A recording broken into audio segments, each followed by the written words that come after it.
అధికారాన్ని అడ్డం పెట్టుకుని వైసీపీ నాయకులు ప్రభుత్వ భూములను అడ్డంగా స్వాధీనం చేసుకున్నారు. ప్రశ్నించేవారు ఎదిరించేవారు లేకపోవడంతో ఇష్టానుసారంగా అక్రమాలకు పాల్పడ్డారు. ప్రభుత్వ స్థలాలు కనబడితే చాలు ఆలస్యం చేయకుండా కబ్జా చేశారు. శ్రీ సత్యసాయి జిల్లా కదిరిలో వైసీపీ నేతల భూ దందాలు ఒక్కొక్కటిగా వెలుగులోకి వస్తున్నాయి. కోట్ల విలువైన ప్రభుత్వ స్థలాలను అప్పనంగా కాజేశారు.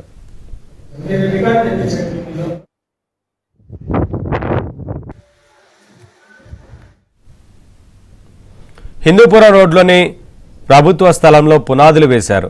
నకిలీ పట్టాలతో నిర్మాణాలు చేపట్టారు. విలువైన భూములు అన్యాక్రాంతం అవుతున్నా సరే రెవెన్యూ అధికారులు పట్టించుకోలేదు. గతంలో ఇదే స్థలంలో కొందరికి పట్టాలు ఇచ్చారు. అయితే దీనిపై కోర్టులో కేసు వేయడంతో తీర్పు వెలువడే వరకు ఎలాంటి నిర్మాణాలు చేపట్టరాదని కోర్టు ఆదేశించింది. అయినా సరే వైసీపీ నేత మాత్రం కోర్టు నిబంధనలు ఉల్లంఘించి షెడ్ నిర్మించారు. దీనిపై రెవెన్యూ అధికారులకు ఫిర్యాదు చేసినా పట్టించుకోలేదనే విమర్శలు వెల్లువెత్తుతున్నాయి. అయితే వైసీపీ ఘోర పరాజయం తర్వాత అధికారులపై స్థానికులు ఒత్తిడి తీసుకువచ్చారు. ప్రభుత్వ భూమిని స్వాధీనం చేసుకోవాలని డిమాండ్ చేస్తున్నారు.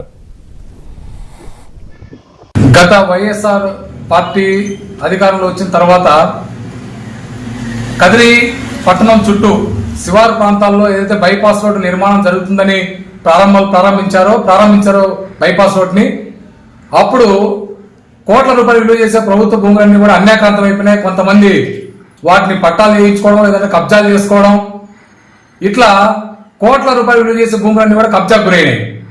అనేక సార్లు పత్రికల్లో, టీవీల్లో కథనాలు వచ్చినప్పటికీ